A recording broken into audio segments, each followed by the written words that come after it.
Let's talk some fantasy football first round picks. And let's start off at the top. Right now on average drafts, Jahmyr Chase is a guy largely going first in fantasy, 1.05 ADP according to Best Ball 10s and drafts that have been conducted over the last month. Horry, what are your thoughts on Chase? Obviously very deserving, whether you're in even a standard format, standard, half-point PPR, and for the love of God, I hope you have pulled your knuckles off the ground. You've evolved as a fantasy football player. You're no longer playing standard fantasy. You're actually scoring for receptions somehow in some way. 0.25, 0.5, 0.75, full point. I'm in Scott Fish right now in my draft. It's like 2.5 points per reception. That's a little absurd. But hopefully you have some sort of scoring output for receivers out there, and Chase is the elite of the elite. So if you're at number one overall, are you taking Chase or maybe somebody else? What are your general thoughts on Joe Burrow's main man? Yeah, I was torn between him and Bijan, man, but I still go Chase, number one. I mean, last year had 127 receptions, which was number one in the league, had 1,708 yards, which was obviously number one in the league. That's Madden-type numbers right there. 17 touchdowns, number one in the league. And I know that they bring back T. Higgins, and T. Higgins did miss some time again last year. But I have some concerns about the Bengals on the defensive side of the ball. I like Al Golden, but I also like Lou Anarumo, man. And right now, you got disgruntled players on that side of the rock. So I think they're going to be in a lot of shootouts.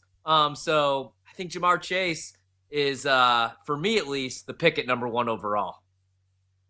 Yeah, I mean, there's an argument there. I would rather have Bijan. We're going to get to him here in a second. I mean, Jahmyr Chase is a stud. He's a du jour. He is a moneymaker, to say the least. It's all based on pump up the volume, pump up the volume, pump up the volume, dance, dance. 175 targets last season, 127 catches, 1,708 receiving yards, 17 touchdowns. He was WR1 last year. Could easily repeat that this year if he plays a full slate of games.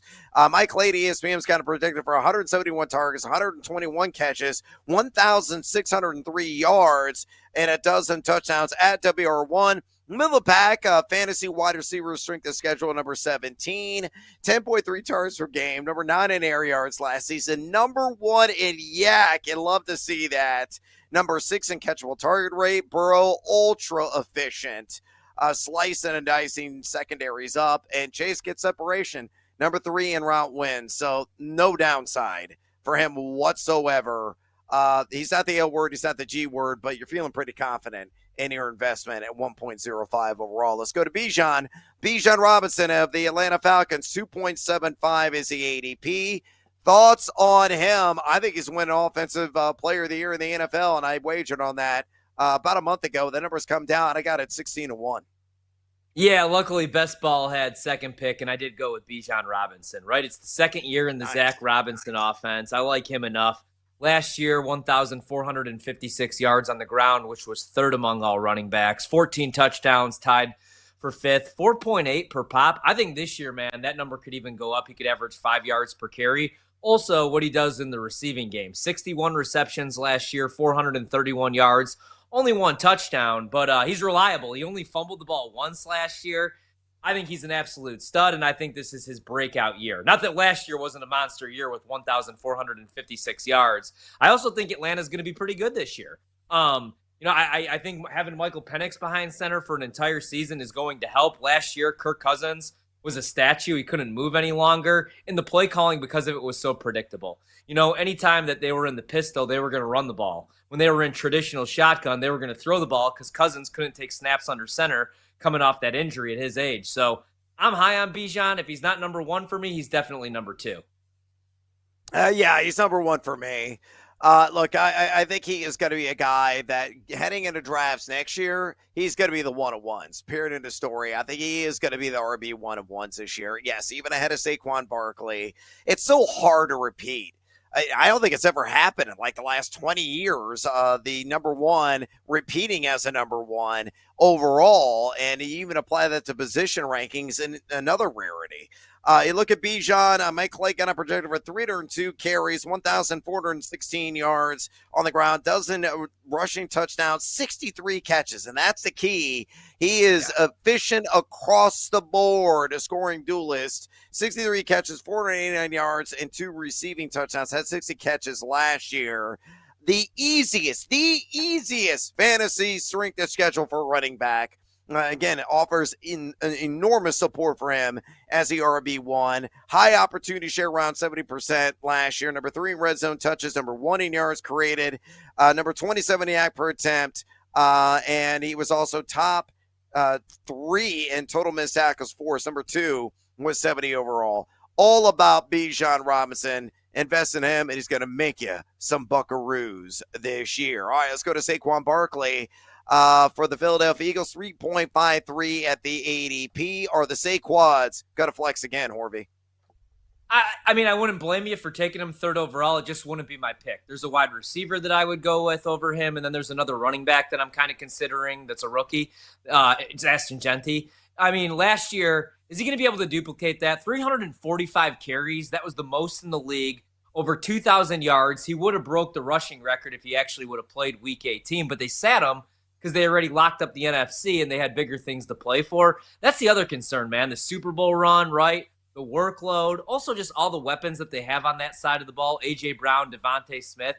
I think he's going to have another monster year. He just wouldn't be my pick at 3. I can't believe I'm saying that because last year he was obviously the best player in the league, and I bet him to win Offensive Player of the Year and the Eagles to win the Super Bowl, but yeah, it's not that I'm down on him. I just don't know that I would go Saquon at number 3 after last year.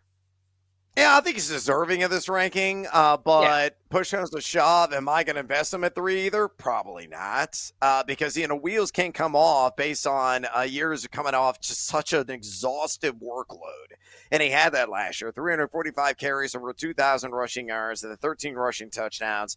Underutilized as a receiver. Clay's got him for 1,597 on the ground, 11 rushing touchdowns, 48 catches, well, I think is a bit of a stretch.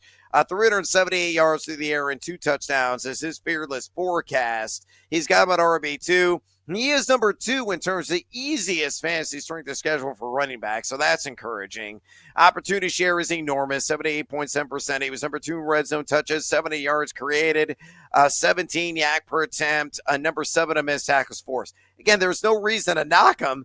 He's a stud. I just think he might take a slight step back, and there's some other guys that I prefer.